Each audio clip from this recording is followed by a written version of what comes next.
저는 초등학교 어린 시절에요, 화요일을 굉장히 좋아했습니다. 유독 화요일을 좋아했던 이유는 화요일 날 학교에 가면 어린이 신문이 나왔기 때문입니다. 제일 뒷면에 보면요, 숨은 그림 찾기가 있어요. 특별히 재밌게 놀 수 있는 것들, 그런 기구들이 별로 없던 시기였기 때문에 일주일에 한번 숨은 그림 찾기 하는 것은 저에게 굉장한 기쁨 가운데 하나였습니다. 신문을 쫙 펼쳐놓고 꼼꼼히 짚어가며 하나씩 찾는데 찾을 때마다 즐거움들이 있는 거예요. 짜릿함들이 있었습니다. 왜 그럴까 생각해 보면요, 숨겨놓았기 때문입니다. 잘 보이지 않는 것들을 겨우 찾아갈 때 오는 즐거움이었어요. 숨은 그림 찾기가 주는 기쁨입니다. 근데 지내다가 보니까 이런 숨은 그림처럼 숨겨놓은 것도 아님에도 불구하고 잘 찾지 못하는 저의 모습을 발견할 때가 있습니다. 가끔씩 집에 있으면 집사람이 음식을 하다가 저에게 부탁을 할 때 있어요. 여보, 냉장고에 가서 참기름 좀 꺼내주세요. 그래, 알겠어. 참기름 탁 냉장고 문을 여는데 안 보이는 거예요. 여보, 참기름 어디 있지? 아니, 거기 있잖아요. 매번 드는데. 아, 그렇지. 없어요. 아니, 어디 말이야. 그 오른쪽 세 번째 칸에 있잖아요. 세 번째 칸을 보는데 안 보이는 거예요. 어디 있어? 라고 이야기하면 3세판일까요? 세 번째는 화를 내면서 와서 여기 있잖아요. 그러면서 딱 끄집어내는데 저는 왜 안 보였을까요? 숨겨놓은 것도 아닌데 잘 보이지 않았습니다. 근데 제가 신앙생활을 하면서요, 가끔씩 느끼는데 신앙인들에게 이 감사라는 것이 이런 모습 아닐까 생각합니다. 우리의 삶의 형편과 주변 가운데 참 감사할 것들이 많음에도 불구하고 마치 숨은 그림 찾는 것처럼, 숨겨놓은 것들을 억지로 찾는 것처럼 그렇게 우리가 감사를 대할 때입니다. 옆에서 야, 이거 감사하잖아, 이거 감사할 수 있는 건데 왜 그래? 라고 이야기하면 그게 감사하지. 그때 비로소 감사하는 저의 모습을 볼 때가 있습니다. 오늘은요, 한 해의 마무리하는 시점입니다. 특별히 추수감사 주일이에요. 우리가 놓쳐버린 감사들을 찾는 시간을 가져보려고 합니다. 여러분들에게는 어떤 감사가 있습니까? 여러분들은 어떤 마음으로 하나님 앞에 추수감사 주일로 나아가고 있습니까? 이 추수감사 주일을 보내며 무심히 지나쳤던, 아니면 특별히 놓쳐버렸던 감사들을 회복하는 은혜가 있기를 주의 이름으로 축복합니다. 오늘 우리가 함께 읽었던 시편 107편은요, 특별히 감사, 찬양시의 대표적 시 가운데 하나입니다. 시인은 오늘 본문을 통하여 하나님 앞에 감사하고 있죠. 시인은 무엇 때문에 하나님 앞에 감사하는 걸까요? 그의 감사의 모습을 보며 우리 또한 점검해 봤으면 좋겠는데요. 첫 번째, 그가 감사하는 것은 그의 과거를 기억하며 감사하는 겁니다. 1절을 보면 그렇게 우리에게 말씀합니다. 여호와께 감사하라. 저자는, 시인은 우리에게 감사할 것들을 요청해요. 그는 무엇 때문에 감사하라고, 또한 그는 감사하고 있을까요?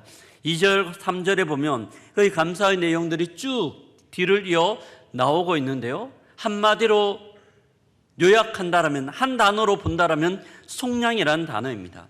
2절을 보면요, 이 속량이라는 단어가 두 번이나 반복해서 나옵니다. 속량이 뭘까요? 우리 중고등부가 함께 예배 드리고 있는데 속량이라는 단어의 의미를 혹시 여러분들은 아시나요? 감사합니다.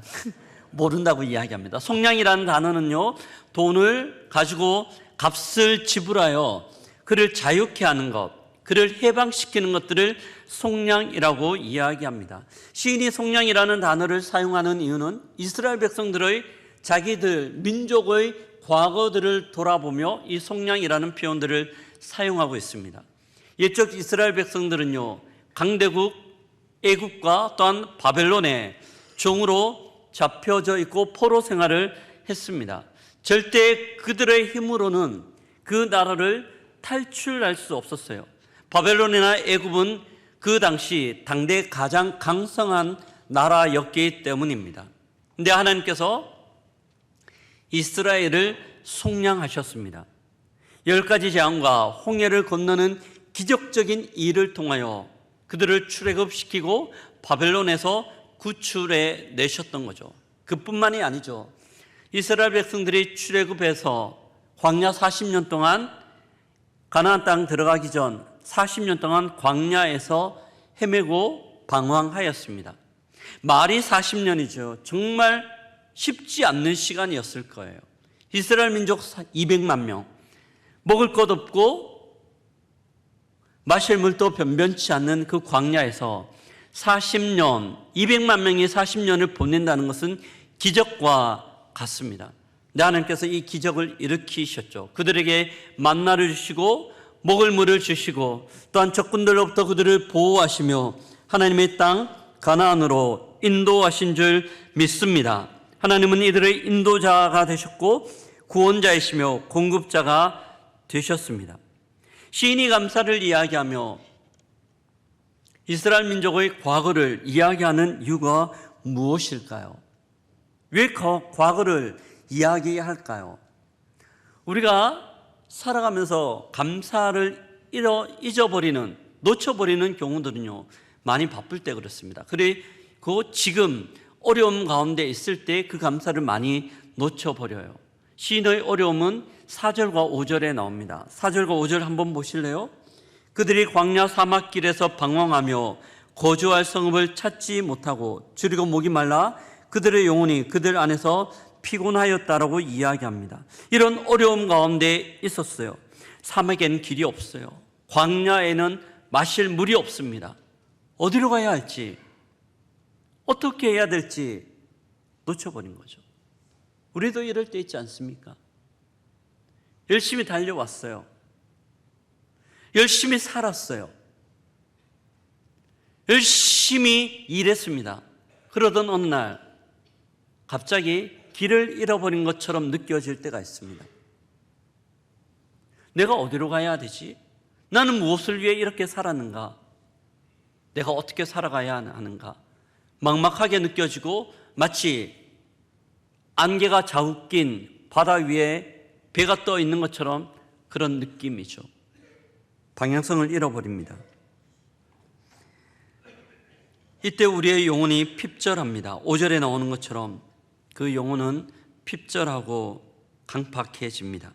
이때 감사를 말하는 것은 사치와 같습니다. 이런 상황 가운데 우리가 해야 되는 것 무엇일까요? 이런 상황 때 감사를 잃어버려요. 무엇을 해야 될까요? 잠시 멈춰서는 거예요. 예전 우리가 국어 시간에 보면 국어책을 읽을 때 항상 글 가운데 쉼표와 마침표가 있어요. 왜 쉼표와 마침표를 두었을까요? 쭉 읽으면 되는데 쭉 읽으면 쉼표를 쉬지 않으면 마침표를 마치지 않으면요 죽어요. 숨을 못 쉬기 때문에. 마찬가지예요. 우리가 열심히 달려오다가 이런 일을 만났을 때 우리는 우리의 걸음을 멈춰야 됩니다. 그리고 지난 과거를 돌아보는 거죠. 이런 어려움들이 지금만 있을까요? 현재만 있을까요? 그렇지 않아요. 우리가 달려왔던 과거들에도 이런 어려움은 여전히 존재했고요. 어쩌면 더 큰 어려움들이 있었을 겁니다. 그 어려움들을 어떻게 지나왔을까요? 하나님이 그 어려움 가운데 개입하셔서 그들을 속량하시고 그들을 안으시고 구원하셨기 때문에 이 자리에 있는 거죠. 과거를 보며 하나님께서 어떻게 일하셨는지를 한번 살펴봐야 합니다.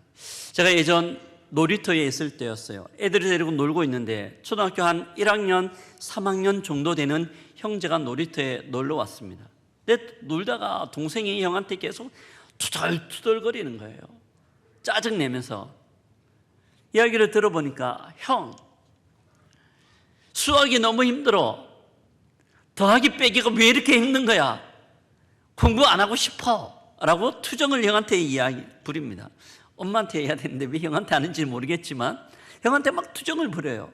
그 투정을 듣고 있던 형이 동생을 지극히 바라보면서 이야기합니다. 힘들지? 다 그런 거야. 나도 그랬어. 근데 나는 지금 곱하기 나누기가 너무 힘들어. 그런 이야기를 하는 겁니다. 형이 그런 이야기 하는 이유가 뭐예요? 형도 1학년 때 아마 더하기 빼기가 힘들었을 거예요. 근데 그 과정은 지나가는 거죠. 그리고 또 다른 어려움 가운데 놓이지만 또한 이 과정까지 지나갈 것들을 그는 알고 있는 겁니다. 우리의 과거를 바라보는 거예요. 현재 어렵지만 우리의 과거를 바라보며 과거 하나님께서 우리를 구원하시고 이끄시고 인도하셨던 것들을 다시 한번 점검하며 그 마음의 여유들 속에 감사를 회복하는 겁니다. 저는요, 익산에 와서 저만 가는 아지트가 한 군데 있습니다. 지금은 저희 집사람하고 함께 가는 아지트가 되었는데요, 특별한 것은 아니고요, 만성리 가는 길 논두렁이 저희 아지트입니다. 복잡하고 마음 답답할 때 한 번씩 차를 몰고 가서 차를 세워두고요, 한참 동안 그냥 그 논두렁에 앉아 있습니다. 요즘은 집사람하고 가는데요, 어떨 때는 자리를 깔고 이런저런 이야기를 해요. 여보, 우리가 지금까지 어떻게 살았을까? 어땠지? 이야기하면 지나온 길 가운데 있었던 수많은 어려움들이 있었겠죠. 숨도 쉬기 버거웠던 그때 일들을 이야기합니다. 너무너무 힘들었지만 그때 하나님께서 우리 가정 가운데 어떻게 개입하셨는지, 제 인생 가운데 어떻게 들어오셨는지를 함께 나누어요. 그러면서 여보, 우리 가운데 어려움이 있겠지만 하나님 여전히 이렇게 우리를 인도하시겠지? 그때 우리를 붙들어 주셨던 하나님이 여전히 우리의 삶을 이끌어 가시겠지? 라고 이야기하며 다시 한번 마음을 부여잡고 감사를 회복하며 집으로 돌아옵니다. 이런 고백이 시편 40편 2절에도 동일하게 나와요. 같이 한번 읽어볼까요? 시편 40편 2절입니다. 나를 기가 막힐 웅덩이와 수렁에서 끌어올리시고 이내 발을 반석 위에 두사 내 걸음을 견고하게 하셨도다. 아멘. 과거가 주는 기억입니다. 그럴 때 우리는 하나님을 회복하고 하나님 앞에 감사를 회복할 수 있죠. 이거는 개인적인 일만 아니에요. 공동체도 마찬가지입니다. 우리가 공동체 교회 생활을 하다가 보면 어떨 때 우리 가운데 불편도 있고 불만도 있고 어려움도 있을 때가 있습니다. 함께 모였기 때문이에요. 그때 우리는 불평하고 원망을 합니다. 하지만 기억해야 됩니다. 우리가 감사를 놓쳐버리고 있을 때, 우리 공동체가 감사를 잊어버리고 있을 때 무엇을 기억하느냐? 지난 118년 동안 고연교회를 붙드시고 인도하셨던 하나님을 보아야 될 줄 믿습니다. 지난 118년 동안 어려운 일 없었을까요? 힘겨운 일 없었을까요? 있었을 거예요. 그때마다 너무 힘겨운 일 있었을 거예요. 하지만 하나님은 이 교회 가운데 주인이셨습니다. 이 교회를 능력의 팔과 권능의 손으로 붙드시고 지금까지 이끌어 오신 우리 하나님이신 줄 믿습니다. 사랑하는 성도 여러분, 과거를 돌아볼 때 우리는 다시 한번 불평의 입을 닫고 감사를 회복할 수 있을 줄 믿습니다. 이런 은혜가 우리에게 있기를 주의 이름으로 축복합니다. 아멘. 이게 시인이 하고 있는 일입니다. 우리는 어떻게 또한 감사를 회복해야 할까요? 시인은요, 1절에서 이렇게 이야기하고 난 다음 계속해서 말씀을 펼치는데요, 우리가 감사를 많이 놓쳐버리는 것은요, 언제 그럴까 생각해 보면 현재의 어려움 가운데 있을 때입니다. 현재는 지금 나의 모습이고 지금 내가 경험하고 있는 고난이에요. 현재는요, 나에게 두려움을 주고 있는 상황들입니다. 이 상황들에 대하여 시인이 그렇게 표현을 합니다. 6절을 보면요, 이에 그들이 근심 중에, 모든 현재의 어려움들을 한 단어로 표현하고 있죠. 근심이라고 이야기합니다. 이 근심이라는 단어는요, 애워싸다, 포위하다라는 어원에서 나왔어요. 마치 전쟁에서 적군들이 둘러서서 포위하고 있는 상황들을 우리에게 상상케 합니다. 이 근심들이 쉽지 않아요. 적군들이 완전히 포위하고 있을 때 죽은 목숨과 마찬가지죠. 우리가 현재 어려움 가운데 있을 때 느끼는 느낌들이 이 근심입니다. 근심은요, 4절과 5절에 보면 이 근심의 상황들을 우리에게 이야기해 줍니다. 사막 길에서 방황하며 거주할 성읍을 찾지 못하고 줄이고 목이 말라 그들의 영혼이 그들 안에서 피곤한, 이것이 현재 시인이 경험하고 있는 근심입니다. 이런 근심이 우리 가운데 있을 때 우리는 불안의 감정으로 넘어가죠. 근심 때문에 불안합니다. 불안이 계속해서 우리를 위축되게 만들고 현재의 근심의 그 횡포가 우리를 뒤흔들어 놓는 것들을 경험합니다. 그렇지 않아요? 우리의 삶의 모습이니까요. 저도 그럴 때가 있습니다. 근데 이 불안이라는 놈이요, 마치 산불과 너무나 흡사하고 비슷해요. 혹시 여러분 산불을 경험해 보신 적 있습니까? 저는 어릴 때 시골에서 자랐잖아요. 초등학교 때였어요. 어떤 할아버지가 밭두렁을 태운다고 밭두렁이에게 불을 놓았다가 그 불씨가 산으로 훅 올라갔어요. 산불이 났습니다. 동네 사람들이 난리가 났죠. 많은 사람들이 다 몰려들어서 집에서요 곡괭이를 가지고 오고, 또한 그릇은 아니겠죠, 바가지나 큰 통을 가지고 왔어요. 문을 떠서 날라 불을 막 끄는 거예요. 근데 참 쉽지 않았습니다. 왜 쉽지 않았냐 하면 불씨가 있다가 바람이 불어서 휙 날아가면 그 불씨가 20m 정도 날아갔어요. 거기 또 다른 발화점이 되어 불이 나는 거예요. 걷잡을 수 없이 불은 퍼졌습니다. 또한 불을 다 껐다라고 생각했는데, 그래서 집에 오려고 하는데 한 군데서 모락모락 연기가 피어나는 거예요. 다 해결했다고 생각됐지만 언제 다시 한번 거기서 불이 날지 모르기 때문입니다. 우리의 불안도 마찬가지입니다. 우리의 마음 가운데 불안이 한번 쭉 들어오면 어떻습니까? 쉽게 없어집니까? 그렇지 않아요. 불안은 또 다른 불안을 낳고, 불안은 걷잡을 수 없이 커졌어요. 우리의 영혼을 송두리째 잡아먹습니다. 그리고 또한 불안한 상황들이 어느 정도 해결되고 난 괜찮다고 생각했는데 비슷한 상황이 연출되면 그 불안이 다시 살아나요. 5절에서 이야기하는 것처럼 영혼을 피곤하게 하고 핍절하게 만드는 것이 이 불안이라는 놈의 특징입니다. 어떻게 해야 될까요? 제가 어릴 때 산불이 났을 때요, 저희 힘으로는 못 걷습니다. 그래서요, 소방차가 왔습니다. 그 군에 있던 소방차가 몇 대나 왔어요. 그 소방차에서 뿜어대는 물로 모든 산불을 진화할 수 있었거든요. 우리의 불안을 끄는 소방차는 무엇일까요? 오늘 본문을 보면 조금 재미있습니다. 4절과 5절에 시인이 현재 경험하는 불안에 대하여, 또한 근심에 대하여 쭉 기술하였지만 6절 하반절부터 7절 사이에는 완전 바뀌어진 상황들을 볼 수 있습니다. 성경책 갖고 있는 분들 한번 잠깐 보시겠습니까?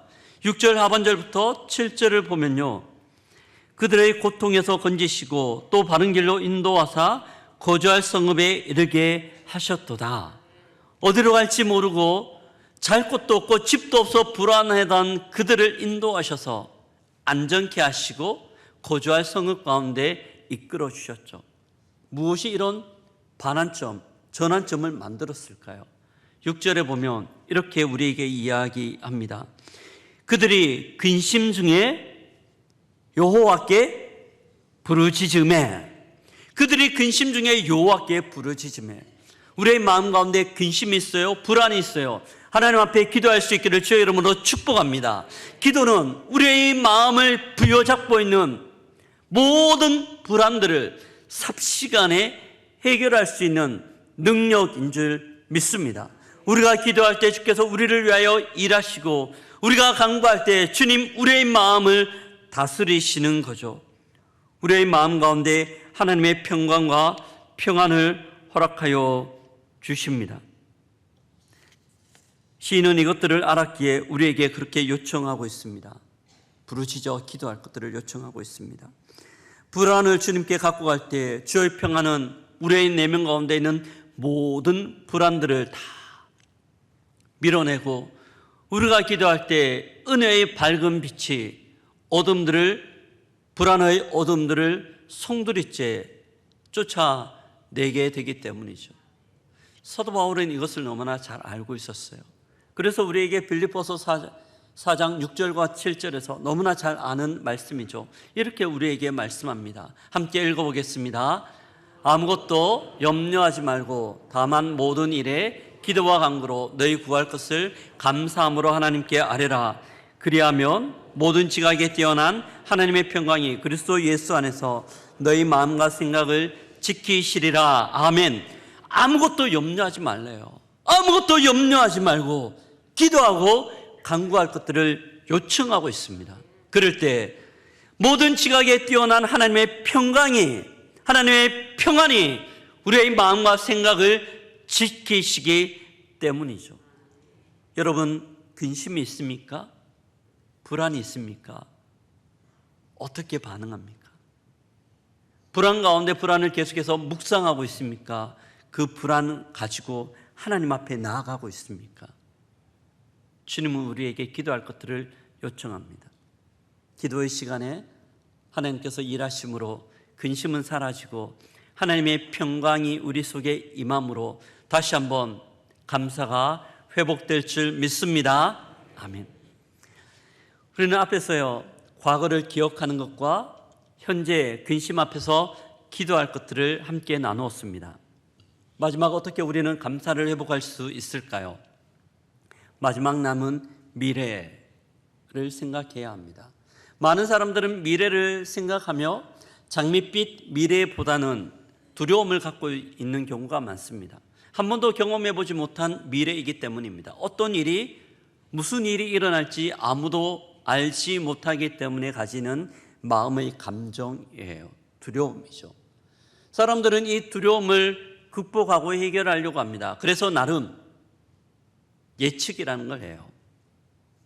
미래에 어떤 일이 일어날지 많은 통계 자료들과 함께 과학적 기법을 가지고 예측을 합니다. 그 예측을 통하여 현재를 준비하면 미래가 두렵지 않다고 생각하는 거죠.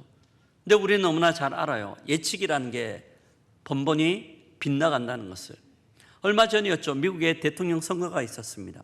트럼프하고 해리슨이 붙었어요. 많은 통계 자료들이 이야기합니다. 미국의 대통령은 한 국가의 대통령이라는 의미를 넘어섭니다.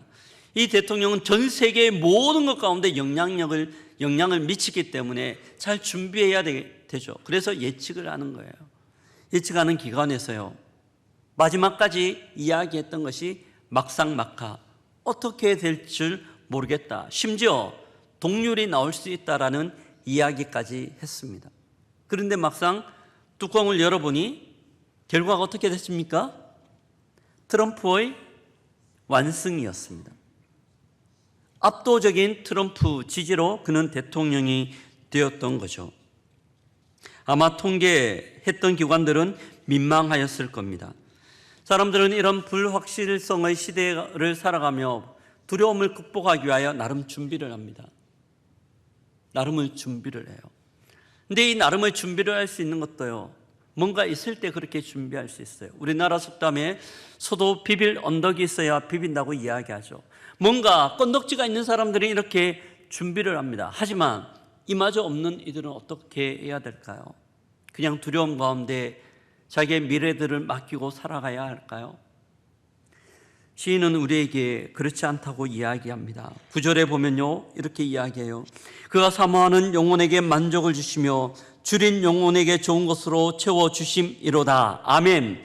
그가 사모하는 영혼에게 만족을 주시며 줄인 영혼에게 좋은 것을 채워주십니다. 이것이 하나님이십니다. 이것이 우리 주님이신 줄 믿습니다. 주님은 우리의 비빌 언덕이 되세요. 아무것도 없다고요? 주님께 나오세요. 주님께 간구하세요. 그럴 때 주님이 그 인자심으로 우리 영혼에게 만족을 주시며 우리의 삶을 향하여 좋은 것으로 채우신다고 약속하고 있습니다. 우리가 성찬식을 하며 느끼죠.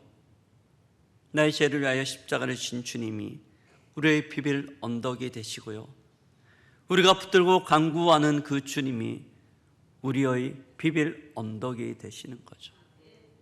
주님은 우리를 안으시고 우리의 인생을 인도하실 줄 믿습니다. 우리가 많이 부르는 시선이란 찬양은 그 주님에 대하여 우리에게 너무나 잘 이야기해 주고 있습니다. 비빌 언덕 대신 주님을 향하여 시선을 돌리라는 겁니다. 내게로부터 눈을 들어 주를 보기 시작할 때 주의 일을 보겠네. 내 작은 마음 돌이키사 하늘의 꿈을 꾸게 하네. 주님을 볼 때 모든 시선을 주님께 드리고 살아계신 하나님을 느낄 때 내 삶은 주의 역사가 되고 하나님이 일하기 시작하네. 말씀을 마무리합니다. 추수감사주일입니다. 우리에게 어떤 감사가 있습니까? 우리는 어떻게 하나님 앞에 반응하고 있습니까? 오늘 하루를 지내며 잃어버렸던, 놓쳐버렸던 감사들로 주님 앞에 영광 올려드릴 수 있기를 주의 이름으로 축복합니다. 독일에 오는 어떤 기독교인이 있었어요. 수술대에 누웠습니다. 그의 병명은 설암, 혀에 암이 걸렸어요. 혀를 잘라내야 되는 상황입니다. 마취가 마지막 그 수술대에 누워있는 그리스도인 환자에게 이야기합니다. 아마 당신이 당신의 입으로 할 수 있는 마지막 말을 여기서 할 수 있을 겁니다. 마지막으로 말 한마디를 하시고 수술 들어가겠습니다. 어떤 말을 하시겠습니까? 주위에 둘러선 의사들과 간호사들이 그의 입을 주목하고 있어요. 무슨 말을 할까? 무슨 말을 할까? 아마 사랑하는 사람의 이름을 부르지 않을까? 아니면 그가 원하는 것들을 말하지 않을까? 많은 사람들이 보고 있을 때 그가 같은 말을 3번 되풀이하여 반복합니다. 주 예수여 감사합니다. 주 예수여 감사합니다. 주 예수여 감사합니다. 하나님 앞에 감사하는 우리 모두가 되기를 주의 이름으로 기도합니다. 아멘.